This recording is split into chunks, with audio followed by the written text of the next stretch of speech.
Alors, nous sommes arrivés d'Af P Aleph de Sanhedrin, P Aleph pour le jeudi, premier jour de Sukkot, donc le 15 Tishri. On a fait la Mishnah à la 6e ligne, Matnitin. La Mishnah a dit ici quelqu'un il a fait deux péchés. Un passible donc d'une mort plus sévère que d'autres. Par exemple, on prend il a fait Hilul Shabbat, c'est lapidation, et Eshet Ish, la femme mariée, il a été avec une femme mariée, c'est Hener. Alors la Mishnah a dit Nidon Bahamura, c'est-à-dire on lui fait appliquer la peine la plus sévère, donc lapidation. Deuxième cas, la Mishnah ramène Aval Avela Shet Hayav Shete Méthode Nidon Bahamura. Si maintenant quelqu'un il a fait un péché et qui le même péché, il est passible de deux morts différentes, on lui appliquera la mort la plus sévère. On verra de la Gemara ce que c'est. Rabbi Yossi Omer Nidon Bezeka Harishona Sheba Alav. Rabbi Yossi dit non, on lui fait appliquer la peine première qui était donc survenue. Quand il y en a deux, on n'applique pas la plus sévère, on prend la première. Donc la Gemara va expliquer tout cela. Alors Gemara dit Pshita, quand on a dit ici quelqu'un il a fait deux péchés.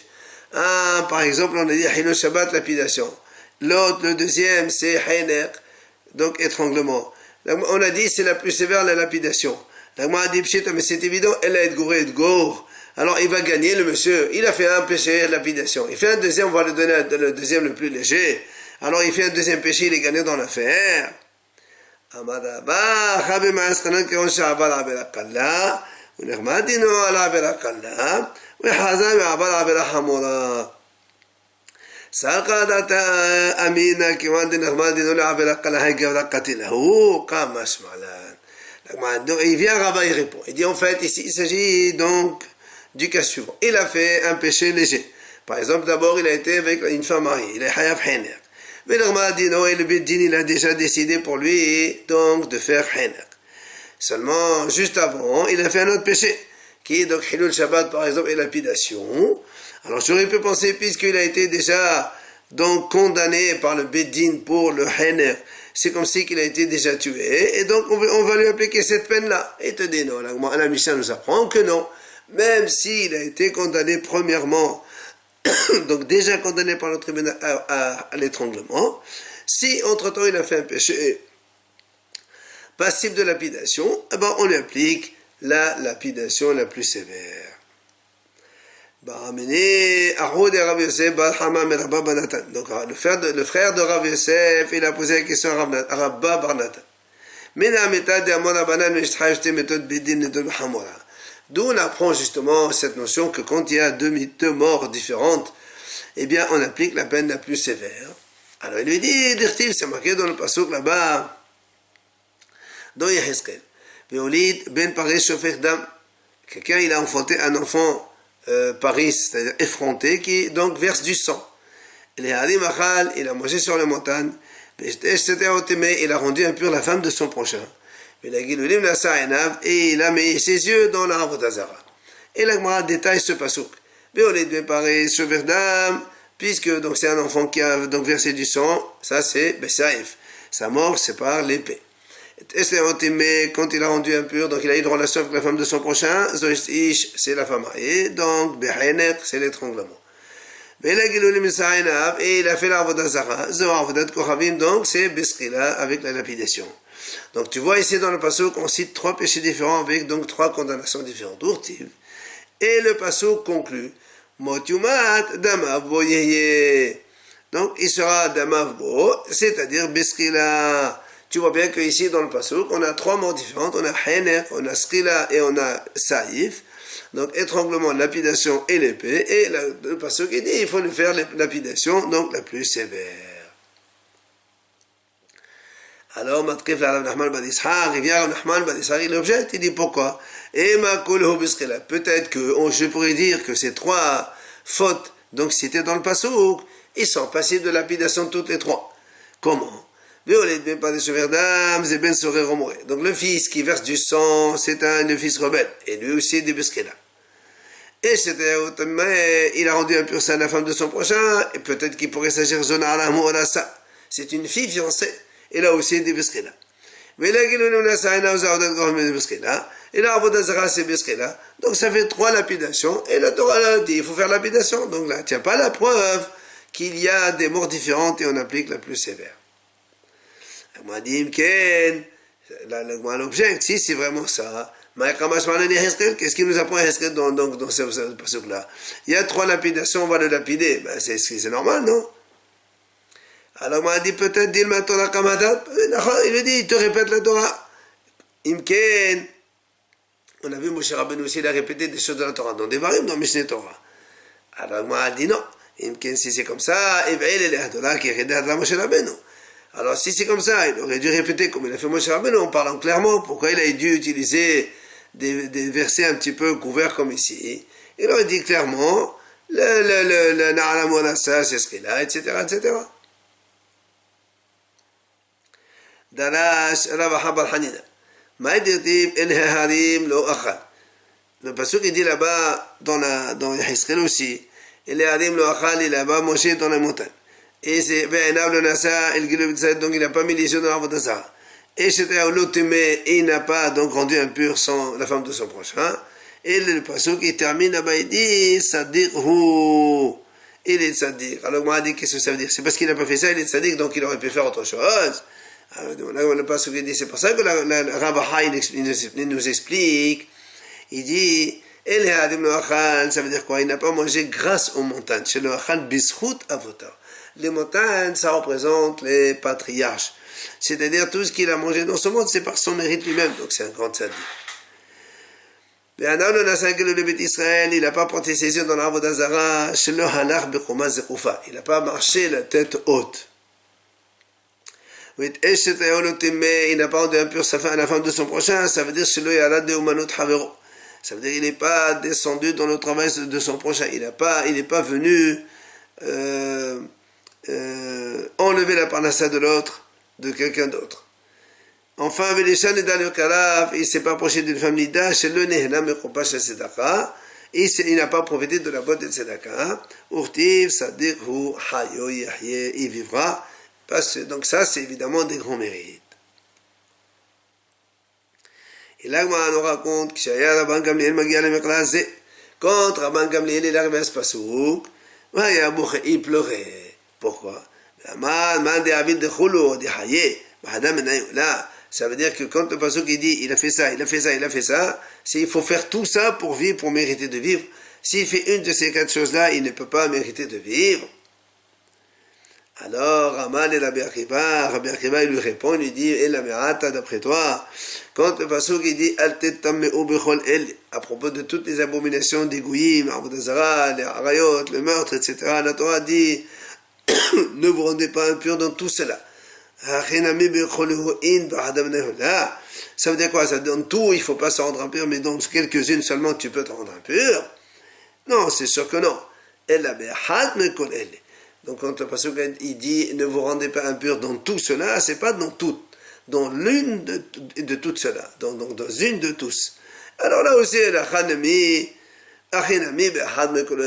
aussi on peut dire la même chose, une de celles-là, et là il sera un sadir. On passe maintenant au deuxième cas de la Mishnah. Aval Avela, quand un homme il a fait un seul péché, on a dit il est passible de 2 morts différentes. Et donc, dans la Mishnah, on a dit, on lui applique la peine la plus grave, et Rabbi aussi dit, non, on lui donne la peine la première arrivée. Alors, on explique, Tania, la Braïta dit, Ketsad, Amar, Rabbi Yossi, ne donne les Alav. Ça veut dire quoi? Rabbi Yossi dit, la première faute qui survient. Alors, il dit, le cas c'est, Hamoto, Menaaset, Eshetish. Ne donne pas Hamoto. Eshetish, Menaaset, Hamoto, ne donne pas Eshetish. La Gemara dit, imaginons quelqu'un, il se marie avec une femme. Quand il s'est marié avec elle, donc la mère de cette femme, donc sa belle-mère, elle était veuve. Ensuite, cette belle-mère, elle s'est mariée.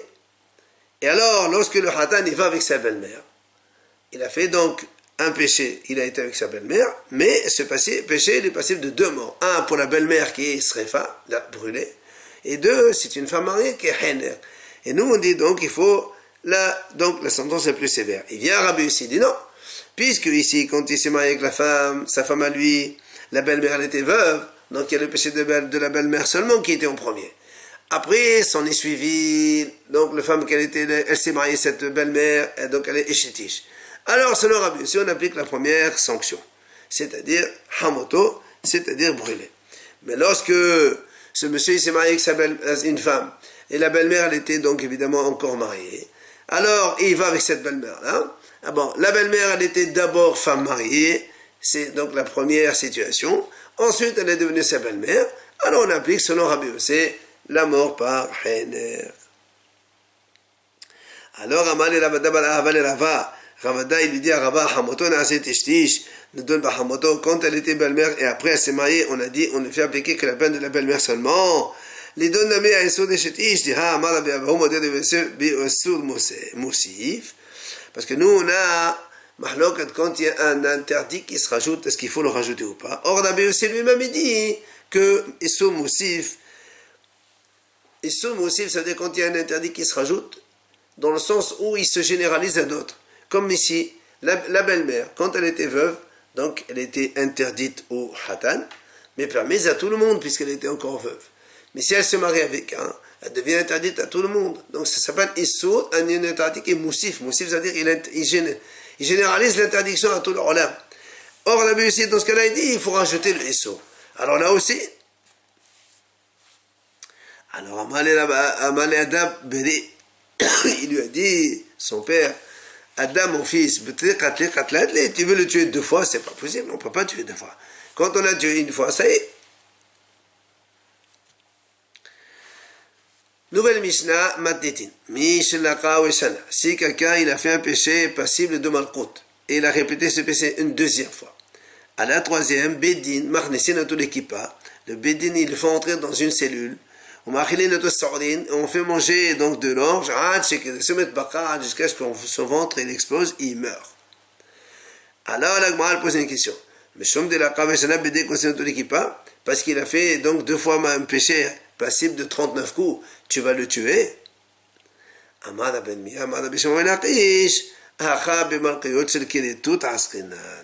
dit non.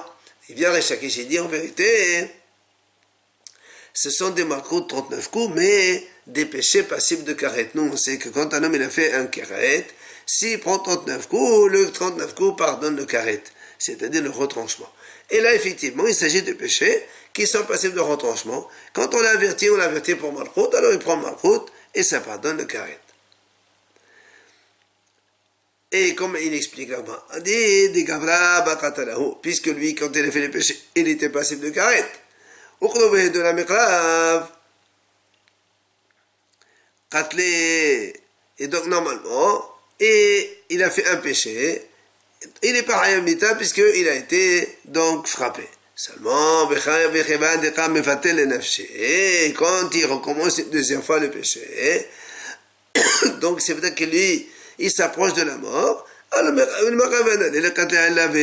on peut le tuer dans ces cas-là. Amal et Rabbi Yaakov il vient Rabbi Yaakov il dit Rabbi Ramiya viens je t'explique. Quand on a dit on le rentre dans une cellule et on le fait mourir là-bas, c'est quand effectivement il a répété le même péché 3 fois. Mais si Aval shel shalosh kadetut et si il a fait 2 ou 3 péchés différents, alors dans ces cas-là on peut dire que il voulait goûter aux différents péchés, et donc ça ne s'appelle pas que quelqu'un il est en train d'abandonner sa vie pour ça, et donc on ne le tuera pas dans ce cas-là. Après on a dit dans la Mishnah, celui qui a été frappé 1 fois et 2 fois, alors la Gemara déduit, Shana, Avalgab de l'Oshelesh. Ça veut dire on parle ici dans un cas où il a fait le péché 2 fois, et à la 3e on le tue. Alors la Gemara dit, L'imam Matedin de la Kalaban Shimon Gamliel. Est-ce qu'on va dire que notre Mishnah n'est pas comme Rabban Shimon Gamliel? Pourquoi? Parce que dit Rabban Shimon Gamliel dans Yivamot, on a vu la mahloket, si une femme elle se marie avec un monsieur, il meurt. Elle se marie avec un 2e et il meurt. Eh bien, la question là-bas était est-ce que un 3e il peut se marier avec elle, ou bien jusqu'au 4e c'est dangereux. Et Rabban Shimon Gamliel dit non. Le 3e il a 3 et le 4e non. Donc pour qu'il y ait Hazaka, il faut 3 fois. Et dans notre Mishnah, nous on a vu que le monsieur il a fait le péché 2 fois et à la troisième on le tue. Donc, Hazaka 2 fois, alors le Mishnah n'est pas comme Rabban Shimon ben Gamliel. Amar Ravina. Il y a Ravina, il répond, il dit non. Afilotéma Rabban Shimon ben Gamliel, je peux te dire que ça marche comme Rabban Shimon ben Gamliel. Comment? Ça va, en fait, ce monsieur, quand il a fait le premier péché, il a été frappé. Deuxième péché, il a été frappé. Troisième péché, c'est là où on le tue. Donc, il y a Hazaka de 3 péchés. Et donc, ça marche comme Rabban Shimon ben Gamliel. Alors, on objecte, mais TV. אבל הבן שיש במלכות פעם הראשונה ושנייה מלכן אותו ושלישית כונסן אותו לכיפה. אבא שאול אומר, אבא שלישית מלכן אותו באמת כונסן אותו לכיפה. Donc l'Agmar ramène ici le mahloket. Selon Tanakama, il a fait un premier péché dans lequel Malkout on le frappe. Deuxième péché on le frappe. Au troisième, on le rentre dans la cellule et on le tue là-bas. Enfin, il meurt tout seul là-bas. Abba Shaoli dit non, le premier, deuxième et troisième on le frappe. Et à la quatrième fois, on rentre dans la cellule pour qu'il meure là-bas. Alors le Mahdi donc tu vois bien ici qu'on parle bien de, c'est un nombre de malkout et pas le nombre de péchés. Et donc, et tu vois bien ici, c'est la marloque justement, entre Rabbi qui dit 2 fois suffit. Et Rashba qui dit non, il faut 3 fois. L'Agma a dit dans la Dikhol al-Alma de l'Ashbak, je peux te dire que tout le monde pense comme Rabban, comme quoi il faut 3 péchés et pas 2. Alors comment tu expliques ici la mahlok? Il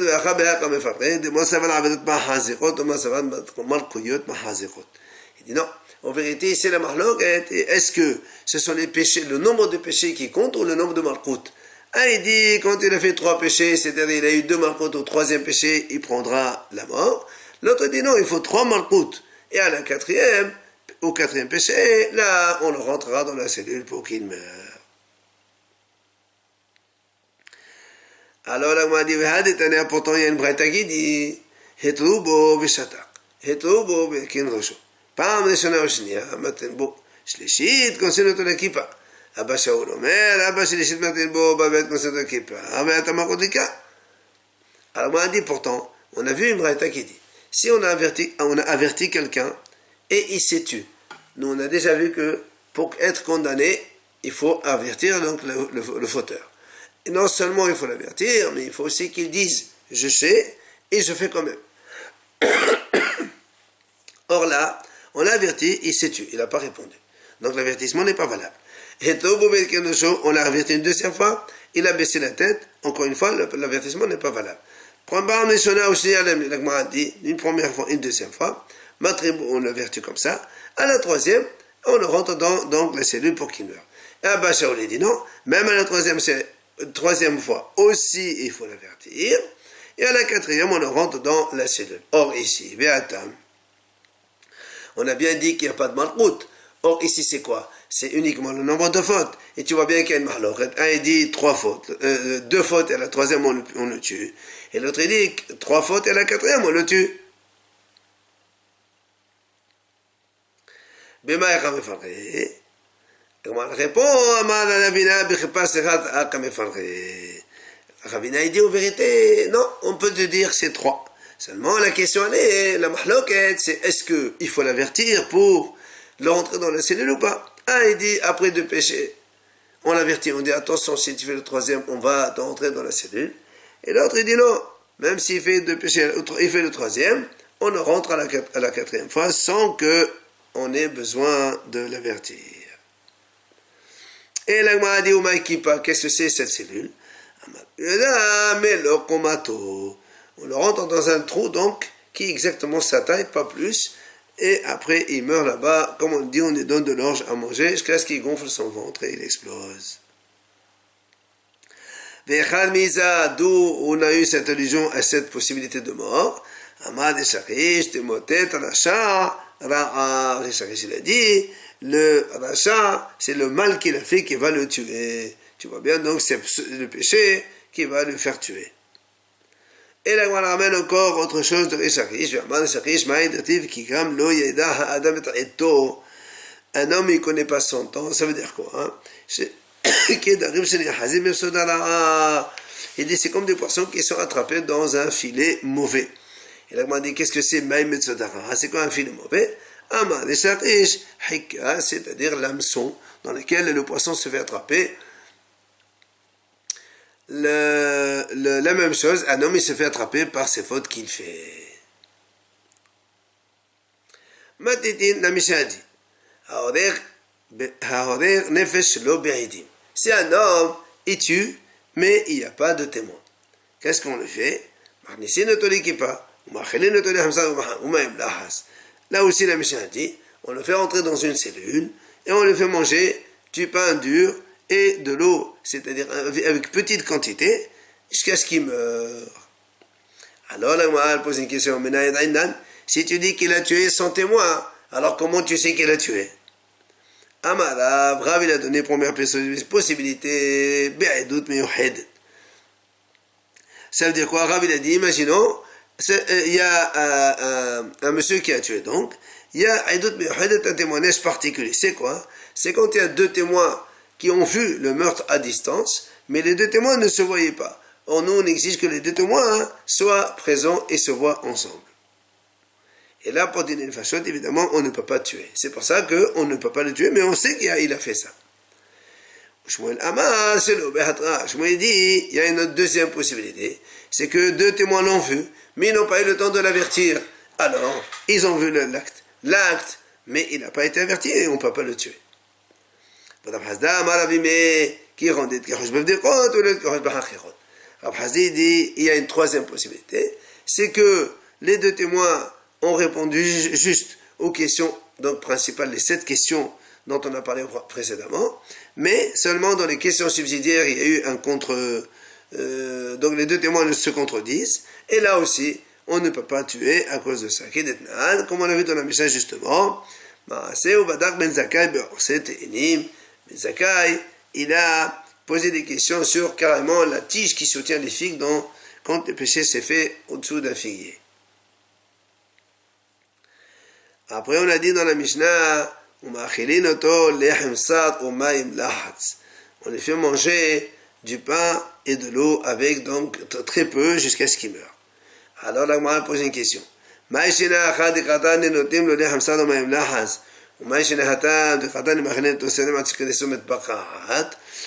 pose une question. Pourquoi dans notre Mishnah ici on dit on les fait manger un peu de pain et un peu d'eau? Et juste la Mishnah d'avant, on a dit quand on en fait rentrer dans la cellule, on lui donne de l'orge à manger jusqu'à ce que son ventre explose. C'est quoi la différence entre les deux? Amar Rav Sheshat. Rav Sheshat répond, en vérité, on lui donne les deux. C'est quoi hein? D'abord, d'abord, on lui fait manger très peu jusqu'à ce que ses intestins donc, se rapetissent, ils deviennent petits. Et ensuite, après, on lui donne à manger de l'orge. Et là, évidemment, les intestins, ils gonflent, jusqu'à ce qu'ils vont exploser. Et il va mourir comme ça. Matiti, nouvelle Mishnah, Hagonev et Kaswa. Celui qui vole Kaswa. Dans la Gemara, on va expliquer Kaswa, c'est un ustensile de service de Beth Amikdash. Celui qui blasphème le nom d'Hachem par la sorcellerie. Et celui qui va avec une femme goy, la Mishnah a dit ces 3 cas, c'est-à-dire des gens qui sont donc ne supportent pas que les gens fassent des péchés et aillent contre la volonté d'Hachem, peuvent les tuer donc en pleine action. Ça c'est la première idée. Deuxième idée, lorsqu'un Kohen il était au Beth Amikdash en train de servir, alors qu'il était tamé, et c'est assez assourd. La Mishnah dit, ils ne vont pas l'amener au Beddin pour le juger. Alors comment ça se passe? Les enfants des Kohanim, ils le font sortir en dehors de le Beth Amikdash, et ils le frappent avec des bâtons sur la tête jusqu'à ce qu'ils le tuent. Enfin, dernière idée, Zar Shishemesh Bamikdash. Si maintenant un juif qui n'est pas Kohen, il a servi au Beth Amikdash, Rabbi Akiva Omed Behelek, Chachamim Omrim Bidei Shamayim. Selon Rabbi Akiva, il faut donc l'amener au tribunal et donc il est condamné à l'étranglement. Hachamim ils disent non, ça c'est mitra bidei shamayim. Celui, un juif qui n'est pas Kohen et qui sort Beit HaMikdash, il est haïm mita par le ciel, donc c'est Hachem qui va décider de son sort. On verra après la mort.